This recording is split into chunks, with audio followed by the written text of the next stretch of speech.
Ain't No Half Stepping with Marcus J. Live from the Den. Legacy Internet Radio. Thank you to everybody who is and has been rocking with us tonight. You rock with us. We roll with y'all as we progress through the night. We've had an outstanding show so far, and of course, we can only make it even more outstanding. We got a whole lot more show to get into tonight, and I want to make sure that we get everybody properly introduced. She slipped in on us on the last segment. You hear her every single Saturday night amongst the listeners of I Got Something to Say and other shows on Legacy Internet Radio. She is our sister from around the way. Yeah, hey. Our sister Nate. What up? What's going on? It's your girl from around the way. Bamboo earrings. At least 2 pair. Yeah, that's what I'm talking about. How my you been? Fendi bag back there. I left it back there. Marcus, with my sucker. With my lollipop. I'm not sure where he is tonight. Do we have to go through this every time? Hey, look, man, that's how we do it, man. You know, we got young ears in the room, so I can't go and, say what I need to say. Nah. Once we cut him off, though, I'm sure you're going to give me the business, right? Yeah. But I always got something to say. I'm not going to buy you a blow pop. Like, stop asking me. You got to buy me a blow. Look, you got to keep a bag of blow pops here on. It's got to be here. Your Saturday night co-host bought you a blow pop. I watched him hand it to you. Can we stop it with the blow pops? And you watched me eat it, did you not? Yes. It was good, too. Yeah. How many licks does it take to get to the... Oh, it wasn't a Tootsie Roll Pop. I'm sorry. Hello. I mean, it's like the blow pop thing. It's weird. She makes it weird. I don't know why she does this to me. She makes it weird. I like to watch him squirm. I don't squirm now. Y'all are making me squirm. Like, really. So what's really going on? Making me uncomfortable. You doing all right over there, sis? You good? You doing all right? You know what? It's Monday. Yeah, it is. And it's over. Yeah. Won't he would do it? Yeah, but tomorrow's Tuesday and we still got all week to go. But you know what? Tomorrow is Tuesday. We're getting the remnants of Irma, so she can go ahead and do what she gonna need to do. She needs to mind her business and stay out my house. Really, she has really worn out her welcome in several states. She acting stang right now. Yes, she need to get off her period for real. Is that what it is? Yes. Yeah, she's She's going there. Okay. She PMSing. Yeah. No, that chick is menopause. Oh God, Irma, she's a sister. Yeah. She is for real. But you know what? She is not feeling the look. She's not feeling the weather change. She's not feeling. No. She's not feeling the season change. I hope she die before she gets here. Okay, yeah. It's not weird because it's not like a real person. I know. Yeah, but when you say it like that, if somebody just logged into Legacy Internet Radio, I hope Irma dies. Who is Irma? Right. Well, I would hope that somebody that's listening to us would know that we got a hurricane coming. But if not, I really do think that I messed up somebody's night. Yeah, somebody's in their feelings for real. Yeah. But you know what? But you know me well enough to know what I'm going to say to that. Exactly. It's a them problem. 804-402-2893. Always having a little fun here live from the Den. Legacy Internet Radio on the flagship show. It's called Ain't No Half Stepping with Marcus J. 804-402-2893. All right, so we all woke up this morning, and after we checked our social media and email and all that stuff, because most folks do that. Mm-hmm. Even if you say you don't, you check your Facebook. You just are. But after we did that, we looked and we saw the date. And the date is September 11th. Yes. And many of us remember exactly where we were and what we went through and what that day was like. So what I would like to do is kind of go around the room with the entire crew and just kind of share some thoughts. There's other questions that I'm going to have, so I'm going to kind of lead it as we get to it. But I'd like for you ladies to open up this piece of the show by reflecting on your introduction to what happened that day. Like, were you already awake? Did you wake up to it? Take me into your day at the very beginning. I want to know what that impact was when you first realized, oh, bad word, is going down. Neat, since you didn't get an opportunity. By the way, oh, bad word. Yeah, because we got a baby. We got a baby. We got a baby in the house. We got a baby in the house. Yeah. I don't know if her mama cuss around. If mine was there, I cuss around. I would say the word, but that's just me. I just said we just met. You know what I'm saying? Me and the baby girl. But anyway, start with Nick. You weren't in the last segment, so I want to get your voice in here first, so we'll go around the room. 9/11, the morning of. Talk to me. The morning of, got ready for work, went to work, got a phone call from then my significant other saying, hey, I'm not going into work, meaning fly to NYC for this conference that they needed to have at the World Trade Center. So, which is where his company was based. And he said, I'm not going. I'm going to do remote in conference call, yada, yada, yada. I said, okay, good for you. Like that. I got to go to work. He said, okay, cool. I get to work. And my normal day, cut on the television, watching television, and we see Tower 1 on fire. Breaking news. And then I'm sitting at my desk, and I literally watched the second plane hit the second tower. And what transpired from there was frantic phone calls to relatives in New York, as well as to him, my significant other, saying, hey, is that the same building that you work in? You know, give me something to go on here. And he was like, yeah, I can't get in touch with anybody. Let me go and figure out what's going on and how to handle this, because the call that I was on was interrupted because of this tragedy. Wow.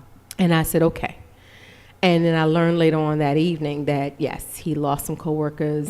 And his company then at that point just shut down. They'd never recovered. So they never went back. But it's terrible to live through. I tell you one thing, being that I have been to New York several hundreds of different times, that skyline, when you saw the Twin Towers, that image, you never forget that image of those two identical buildings standing at the skyline. So now when I see the skyline and it's not there, it's like, am I in a different world? Was it a time warp? What's going on? And it's just different for me. It's just way different for me. I have yet to go back to that spot. I've been in New York since, but I've not been to the spot. I cannot bring myself to go back there. Wow. Even though I understand the reflection pool is amazing, everything's beautiful, I can't do it. I just can't. Our Sister Moni, what's your thoughts? I remember I was going to work, and I had got to work and just heard the talk in the hallways, like, did you hear about it? You know, on the radio on your way here, did you hear about it? And it was like, what? What is it? A plane has hit, you know, the buildings. And it's like, what buildings? What are you talking about? And that's when everybody was kind of rushing down to our kitchen where the TVs were, just standing around kind of looking in awe, like, how is this happening here? Not here where we are, you Right. know. This can't be right, you know. So it was like just a shock to our system, because it's like we see this overseas all the time on world news, but we've never seen this here, Right. home, you know, what we call the United States of America. Our soil. Right. It's crazy, right? It is. It's crazy. First Lady? That morning, I didn't have to be at work until 10. So as I was getting up, I always sleep with the TV on. So when I got up, usually I would set the TV so I could hear like my show, whatever that comes on in the morning. I know it was time for me to get up. But I was hearing nothing but the news and, you know, just people talking. So, I mean, I still got up anyway. And by the time I got up, the first plane had already hit. And as I'm trying to really gather what they're talking about, then that's when the second plane hit. So I get dressed from work. I'm just riding in the car in the highway, scared to death, because then, you know, as I'm listening to the radio in the car, I hear them say that, you know, another plane had hit. I don't know if it was in the field at the time or if it actually already hit the Pentagon. And I just knew, I was like, oh my God, is today the day that we all go, that we all die? So once we got to work, it was basically the same thing at everybody else's job. You know, it was just a lot of chaos, people running around, not sure what was going on. But, you know, just watching all that happen. And I think, you know, even seeing the planes go, or even after, you know, the after effects of the first one into the second one, I don't think it really hit until I saw the buildings fall. Right. Once I saw them fall, I'm just thinking like everybody who was on the steps or trying to get out. And it's crazy because when I went to the gym the other day, they had the 9/11 documentary on the History Channel. And as I'm watching it on, I'm just sitting there at all, and I could, they actually saw the people hanging out the windows. And then I'm just like, once they collapsed, that's when I really felt it. Of course, I didn't feel it how, the actual family and loved ones felt it, but I really felt like that I had really lost, once I saw the buildings collapse, because I just really knew that it was final. Right. But, yeah, that was my whole And real. remembrance of it. Final and real. Yeah. And real. Ain't no half step on Marcus J. Live from the Den, Legacy Internet Radio. Always love it when we have guests that slip in the door, and sometimes we know their comments, sometimes we don't. It's an anniversary we'll talk more about later on in the show. So our 6-year anniversary doing radio here, not at Legacy Internet Radio, but just doing radio in particular. On September 6, 2011, we started doing radio under the moniker of The Green Room, and that show was hosted by our next guest, my brother and yours. I call him the inspiration. It would be no us without our brother Jay Grizzly. What up, man? What up, fam? How you doing, brother? I'm good, man. I'm good. Yeah, man. It's It's good. anniversary week. Yeah, it's anniversary. We were off last week. Last week was actually anniversary week, but we gonna commemorate it now. How long? 6 years, man. It seemed like eons ago. It really does. I mean, we were on that radio station that we used to be on, and you hosted the original Green Room. We'll talk more about that here in the next segment. Let me get a couple of comments in from the listeners, and then I'm going to ask you, Grizz, about 9/11. But our sister Lady Z is saying it's different for her as well, so she's agreeing with you, Moni. And our sister Laurel says that she'll never forget seeing the plane hit and how it affected her family. As she said, her cousin climbed over bodies to get out, couldn't find them for hours. And I'm sure if you talk to a lot of folks, you'll hear stories similar to that, and I have my own that I'll share after our brother Jay Grizzy. Grizzy, the question on the floor is September 11th, 2001. When you woke up that morning, what was your day like? How did the enormity of September 11 end up in your consciousness? One of the things that I always think on today was how, at least in Virginia and even in New York, how beautiful and great the weather was that day. Yeah. You couldn't find a cloud in the sky. It was just a great morning. Got to the 9 to 5, and I have a little history with the Big Apple. I used to live there. I used to work in World Trade Center 2. I wouldn't say escape, but when I was living in New York in '93, when the first attempt was there, and I was working at Lehman Brothers on like the 72nd floor. So, and I remember walking because they shut down all the trains, and I lived in Brooklyn, walking from downtown Manhattan to Brooklyn. My dogs was aching, and right then and there, my mom called me and was like, "I told you don't move up north." You know how Southerners are. I told you don't move up there. Ain't nothing up there for you. But I was making a good grip. I was making loot. I was like, "Mom, but I'm up here getting money. You can't stop me." And I was like 20, 21. Anyway, make a long story short, I had history there, and so got to work that morning. And the internet was around, but it wasn't like it's instant like it is now, where everything is immediately happening on your phone. So word started going around, through the office, like something's going on in New York. And then, looked at the TV and saw that the building was on fire. And I was just like, yo, so I immediately get on the horn and start calling the people that I knew there, and busy signal. And that's just never had that sunken feeling. Like it's just the worst feeling. There's nothing to describe it. And just it was, and then I left. I immediately left work, looking in the sky. on driving over Powhite Bridge, the James River Bridge over Powhite, and I'm driving and I'm looking in the sky, looking to see what else is gonna fall, and I'm seeing planes like there's nothing in the sky but quick planes, like those fast F-16s, I think those are called. So I'm like, yo, this is really happening? So it was just like almost like an out of body experience. And then when I got home, I guess it didn't take me like 15, 20 minutes to get home, the Pentagon got hit. And I had peoples in Alexandria and DC that was working in the Pentagon, and I'm trying to call them. Luckily, they got out and they reached out to some of the people that I knew in New York and got word. Like, they had to walk through the PATH train to get back to Jersey because the people that I knew lived in Jersey, and how they was spraying them down with, I don't know what it was. They still don't know what it was for folks that don't. I don't know if you heard about this, Mark, being from Jersey City, but when folks was leaving the city, getting over to Jersey, they was like the fire department was spraying them down to get whatever chemicals or stuff they was off of. I don't know if it was water or whatever, but that was crazy. It's just, there's one of those days, it was a Tuesday, 8:48, something like that.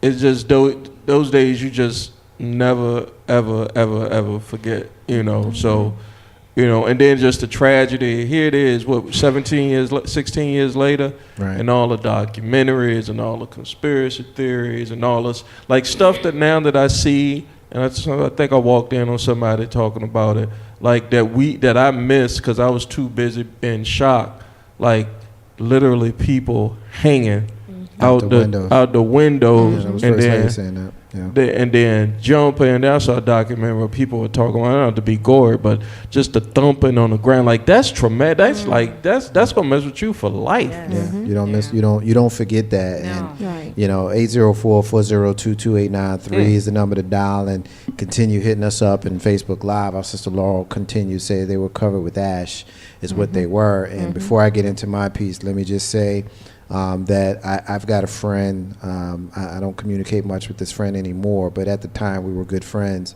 and they worked in Lower Manhattan, lived in Jersey City at the time, and I'm not sure that everybody understands what that's like, but my friend had to walk from Lower Manhattan up to the bridge, and then across the bridge into New Jersey, which was West New York. So we're talking about at least 15 miles. At least 10 to 15 miles that was walked, and it hit 9, 10 o'clock in the morning.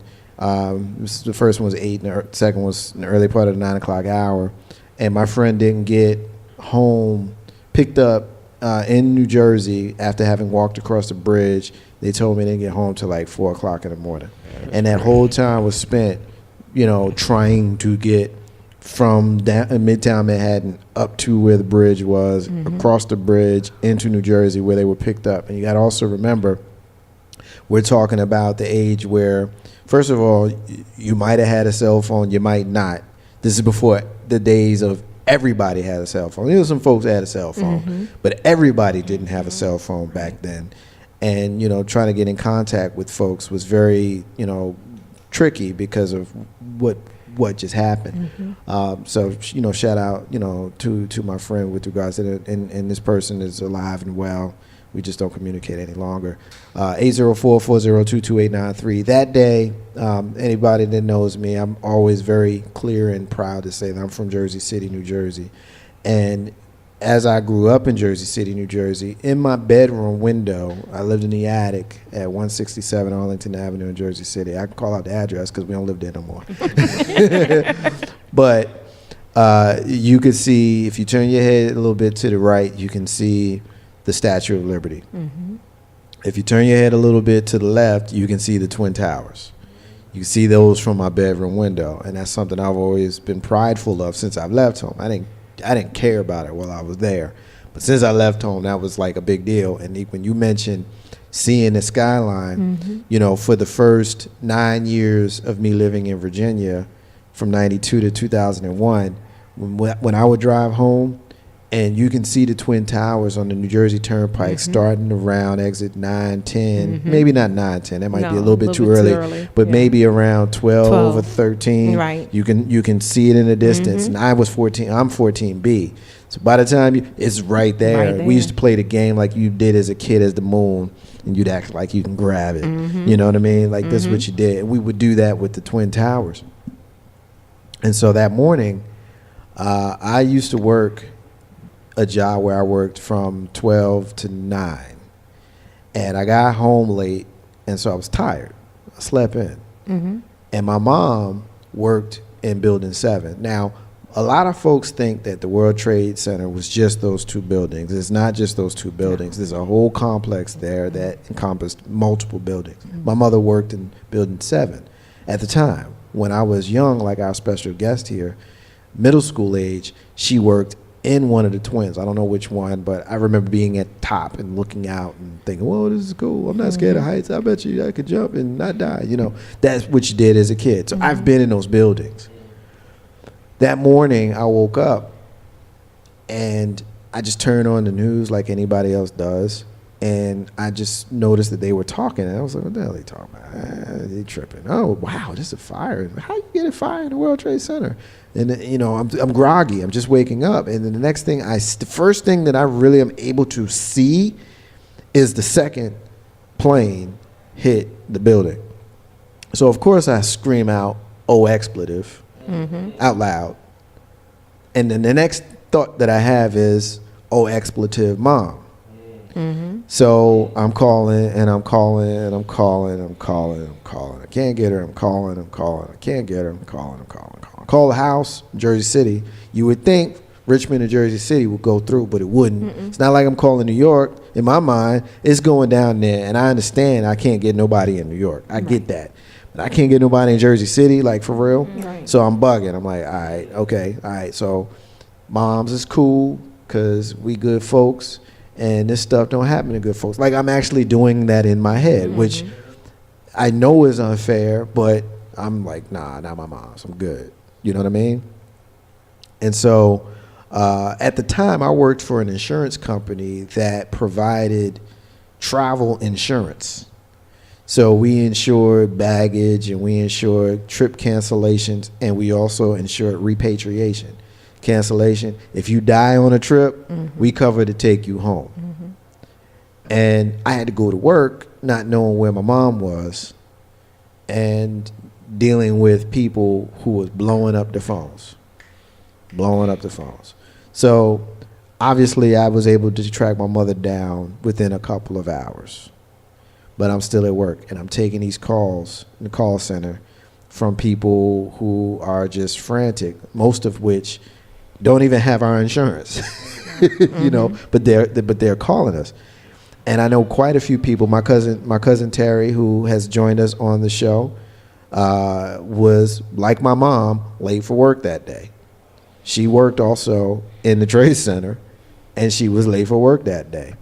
And when I finally talked to my mother, she told me that for the first time in 20 or 30 years, she was late. She's habitually punctual. And I guess that's where I get it from. But she was late for work that day.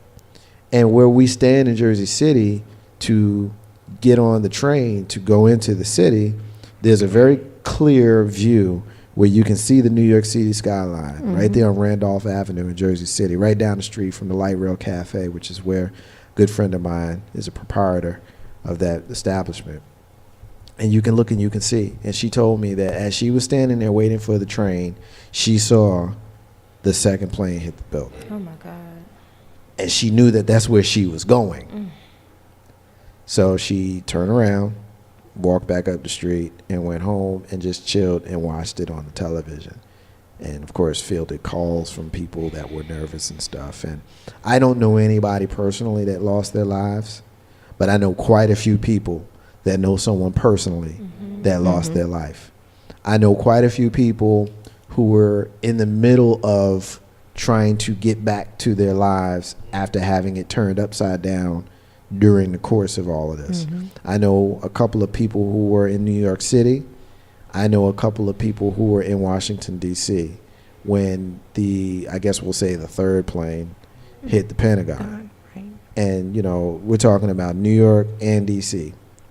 And then, of course, the plane that went down tragically in Pennsylvania. And I guess what I wanted to kind of talk about, and this is kind of where I want to talk about some other stuff and just kind of get you guys' thoughts. And I don't want to bring down the show, but it's one of those things. We've never actually done a show on September 11th. Mm-hmm. You know, so I felt like it's important that we never forget certain things. They say never forget. This is one of them. There's certain things that we should never forget. They don't care about, y'all. I'm still Marcus J. Damn it. That's right. I'm gonna make sure that we remember. There's some stuff they say never forget that, you know, there's some stuff we say never forget that they forget, but 9/11 is one that we should never forget. But I want to talk a little bit about the folks who perpetrated this thing and the religion that they come from as related to the climate of our country now, because we know that this was a jihad. This was Islamic terrorists that did this. And behind 9/11, you've got the United States that has put us in a position where we view, as a country, not as individuals, as a country, we view the Islamic faith negatively. Grizz, I want you to jump in here first. What's your thoughts on how, well, before we get Grizz in, we're getting a call here. Let's give the caller priority. Caller, what's your name? What you calling about? What you want to talk about today? Hey, Marcus. Hey, it's Laurel. What's going on, Laurel? How you doing? Well, you know, I think enough time has passed that I could probably say this publicly. Uh-oh. Uh-oh. My ex-husband worked in the intelligence community, and right after 9/11, he had to work.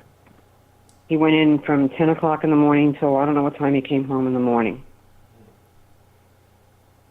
And all I know was that I wasn't supposed to know. And it scared the crap out of me. When you say you weren't supposed to know, what were you not supposed to know? I didn't. I mean, whatever he was working, I knew whatever he was working on at the time. Okay. Had to do with that. You know, Okay. I mean, obviously at that point, people were collecting all kinds of intelligence and all kinds of stuff. Gotcha. And so, I mean, he would leave, and it's just, you know, you have no way of knowing what, you know, that big question mark. You can't even ask the person you're living with what's going on. Right.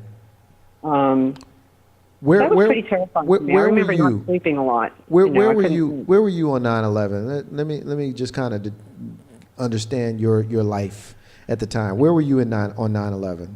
I was in Richmond, and we were watching TV, and I was ironing, and I see the plane hit, the first plane hit, and I'm like, wow, that was like a really bad accident. And then the second plane hit, and I was like, this is not an accident. Oh, Right. it's like, oh my God. Right. Like, you can't believe it's so surreal what you were looking at. And of course the phone was blowing up at my house. Right. And we had a cousin that his actually daughter posted something this morning that was stuck way up on, I don't know what floor he was on, 70-something floor.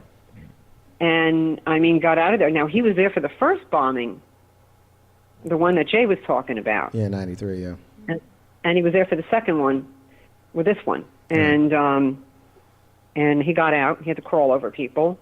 And we couldn't find him for hours. People were covered with soot and ash. And I just remember, just from looking at something that was on Facebook, of all the clouds of smoke coming and the panic that people had. And nobody knew what was next.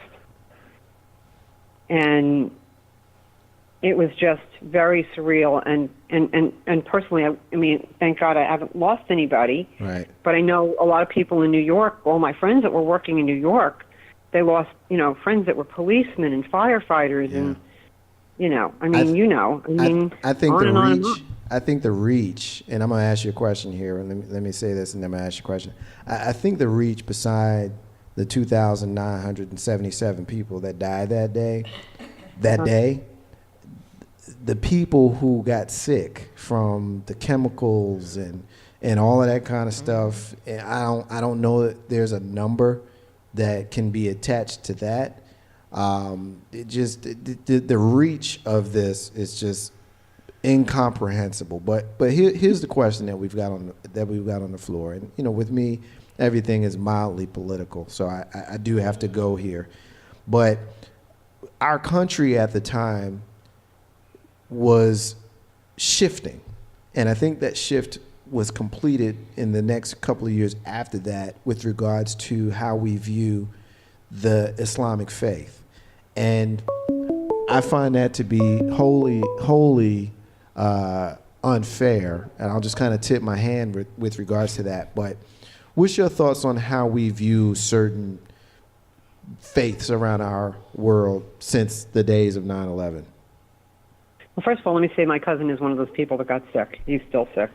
Okay. Well, our thoughts go with him. I think that was the beginning of, if people had any fears or thoughts, that kind of solidified it. No, we really don't know. I mean, there's things that we will never know about what really happened. I mean, I know there's conspiracy theories and stuff like that, but I think that started it was like a ball that just, like that giant ball that you can't stop from rolling. Right. And it started this Islamophobia, and it just snowballed.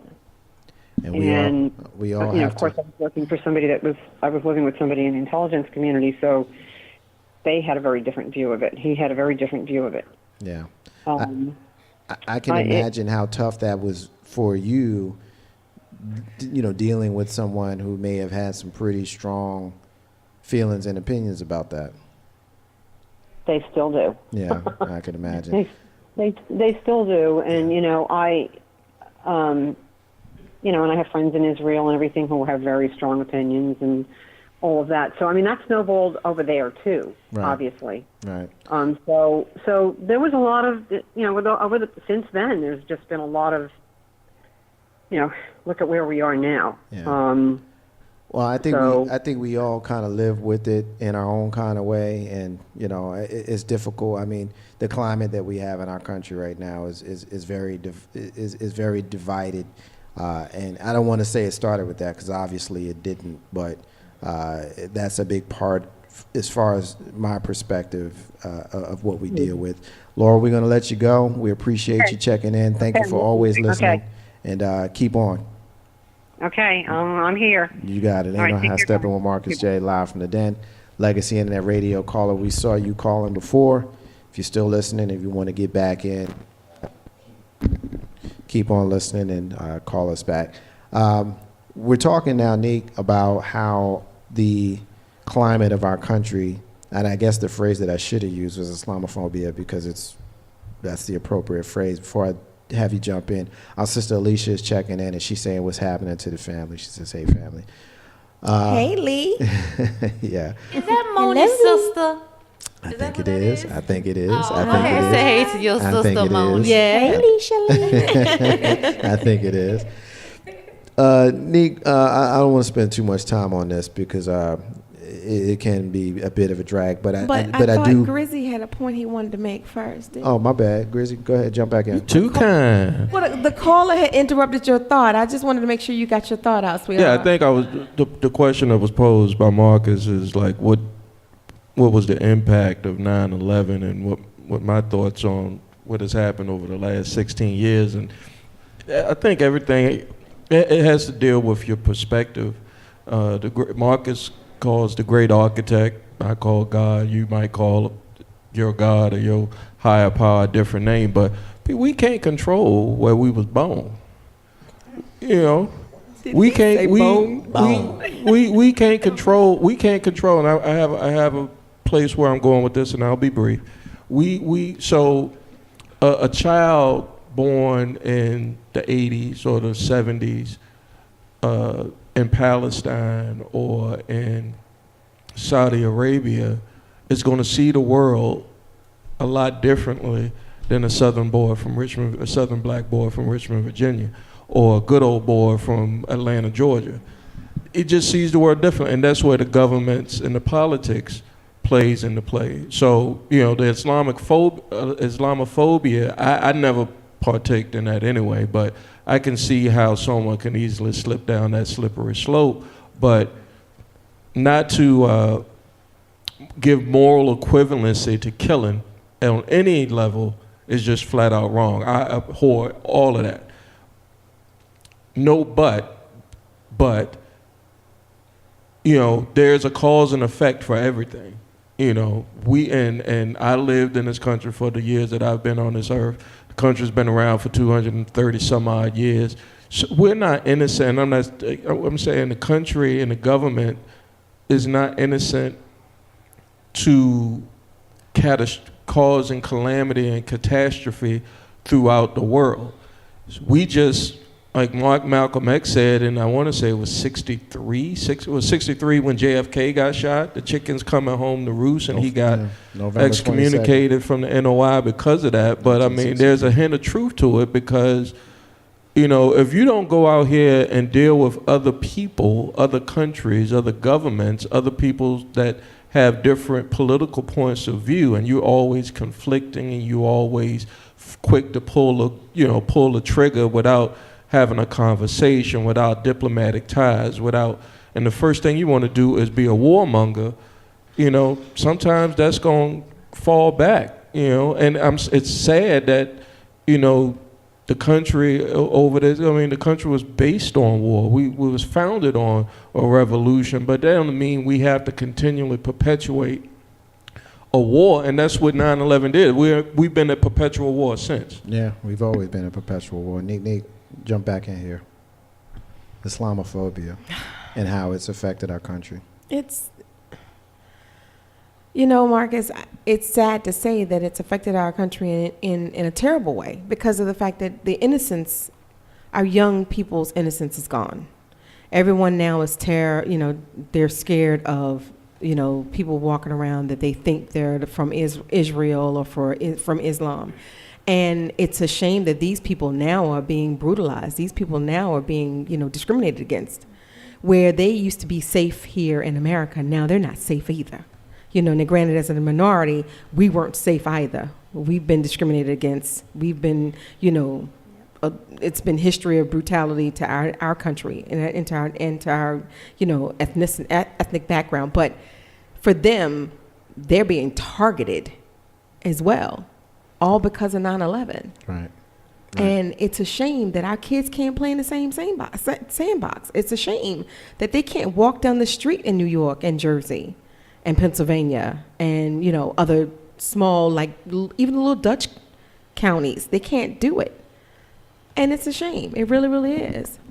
I think that a lot of the discrimination has come to the forefront now. Right. We're seeing now where the police is, more police brutality against our race. Right. But it's been happening. It's just that it's being televised more via the cell phone and via social media. Everybody's got a camera. Everybody's got a camera. So I feel bad that this is happening. Right. But just like Jay Grizzy said, pretty much if you go playing in somebody else's yard and they tell you that they don't want you there, them chickens will come home to roost. They will come home to roost. Ain't no half stepping with Marcus J. Live from the den. Legacy Internet Radio. Lady Z says we're not safe either. I agree with her. Moni, you got any thoughts on Islamophobia? What do you think about it? I feel the same as Monique.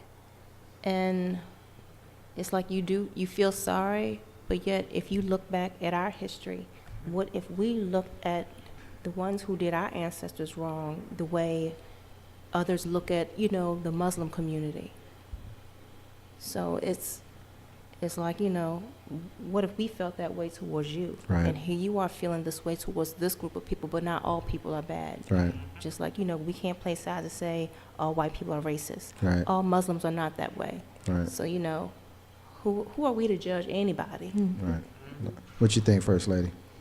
I really have to piggyback on Neek, Moni, and Lady Z. Seriously, I cannot. Okay, I feel bad, and I think it's because we have the hearts. And when I say we, I feel like the black race, we have the love and the heart. Because, we're not racist. I really don't feel like we love everybody, I'm just in general, not besides the killing and stuff. But I really can't worry about the Muslim people because I've got to worry about myself being black, So even though they may just started being discriminated against on 9/11, we were being discriminated against prior to that and now today. So yes, I'm sorry that, you know, if they wear their hijabs or what have you, they're more targeted or they're discriminated against, not being able to play certain sports or getting served in the restaurants. But hello, that's us too. Remember, for colored people only, that wasn't too long ago, you know? So like I said, I feel bad for the people, period, who get discriminated against, you know, not only Muslims, but black folks too. Hello, we still here. Just want to say, you know, brown, you know, yeah, us too. So I don't know. I mean, I feel like it's a phobia against everything. I mean, if you not white, it ain't right. So Here's what I think, right? It's one of those moments where I'm probably going to upset some folks. But I think the biggest Jedi mind trick in the history of human nature is white American Christians convincing the world that everybody else is terrible. Before I expand on that, we getting a caller. Caller, you on the live line. You're listening to Ain't No Hashtag Marcus J. You're live from the Den of Legacy Internet Radio. What's your name? What you want to get in on? Marcus J. is Big Rube. How y'all living today? Big Rube. What it do, homie? Bro. I mean, you know, just chilling, listening to the very, very serious discussion. Well, we are talking about 9/11. The question that's on the floor right now is Islamophobia. You got any thoughts on it? I mean, you know, I always got thoughts on pure ignorance. You know, there's no place for it. That is that simple. You know, we always want to be upset at people because of different reasons, whether we look different or we talk different or we do things a little differently. You know, a lot of people just fear what they don't understand, and it comes down to just a lot of ignorance, unfortunately. I agree. You know, I mean, for me, it's that simple.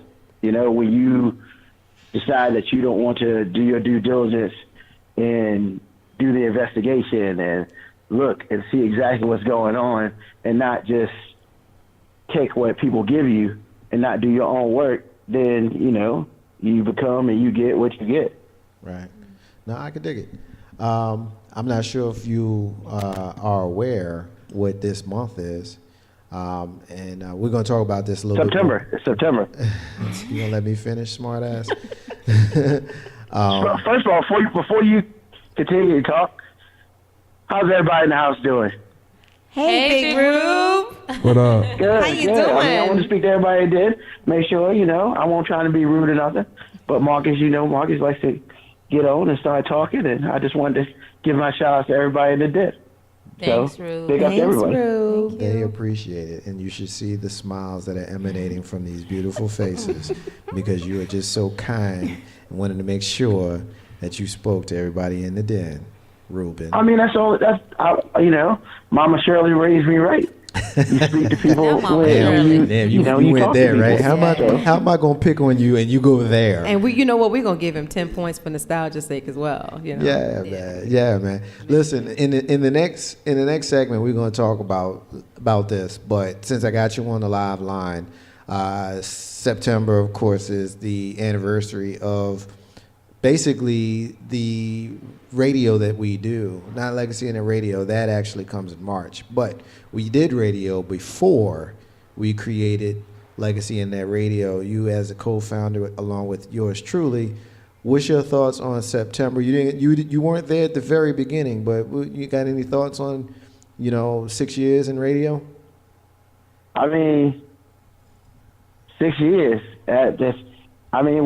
We in first grade now, so it's beautiful.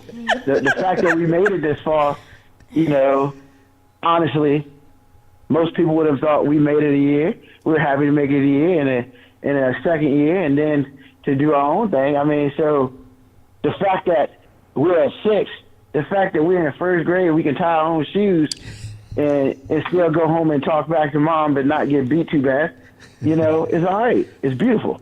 Most things don't last as long. No, I can dig the analogy, and I remember one person in particular who was pretty sure that we weren't going to last this long. So, I'm definitely proud to say that we're still here. Having said all of that, brother, I appreciate you. Appreciate you listening. Look forward to getting you back on the airways, whatever it is you end up doing, it's going to be dope because it's you. Well, I appreciate that. You know, I try to put my best foot forward. But, you know, I wouldn't be doing any of that for y'all, you know, including people in the room. So I appreciate y'all for giving me the opportunity to do something that I love to do. So thank you to everyone. You got it, brother. Thanks for calling in, man. We're going to talk to you soon. Most definitely. Y'all take it easy. And don't let him be all super controlling and stuff. Even though it's his show, y'all can still run a couple things. So we appreciate it. And I never take that attitude, man. I've always said this is for us. And you know it. I know. I'm just trying to take a shot at me, man. It's for Man, go on and watch Raw, man. I'll holler at you later. All right, brother. Peace. Oh, yeah, man. Later. Peace. All right. And, you know, Astel Marks J live from Dan Legacy Radio. Real quick, let me just say this about Islamophobia, then we're going to move on and take a break. But, like I said, the biggest Jedi mind trick is white folks, Christian folks, convincing the world that everybody else has done these great calamities in the world, when the reality is every single group of people known to man has some stuff with them. Black folk, we ain't, you know, we're not innocent here. White folk, because we eat pig feet. Y'all not innocent. White folk, y'all not innocent here. Everybody, I'm not even going to acknowledge that. Everybody, because he tries to get me, and we got a child in the room. I am not going to cuss tonight. I'm not. You're not going to make me cuss. But everybody has some people that is a part of their community that is the dearth of their community. And it's difficult for me to look at the Islamic faith and to assume that everybody in that faith is represented by those 19 knuckleheads on 9/11. I just can't do it. I can't do it. And I think that the course that our country has taken since then has been very, very detrimental to our position in the world, because we found ourselves in additional wars, and we've lost more and more people and spent a ton more money. And for what? For hate? Greed?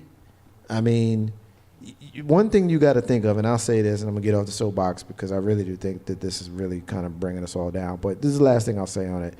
If you spend a lot of time in a man's home beating up his family, you have to know that his children who watch you do it is going to come for you eventually. And you know how Stella Marks J, live from the Den. Legacy Internet Radio. We are going to take a break. We come back, we are going to talk about our anniversary, and we're also going to talk about the boycott of the National Football League. Those two things in the next segment. I am Marcus J. She is Nick Neek. He is Jay Grizzy. She is Moni, and she is the First Lady. And we got our special little lady in here, Miss Kaden. Yeah. You know, that's Marcus J. Back for you, y'all. Stay with us.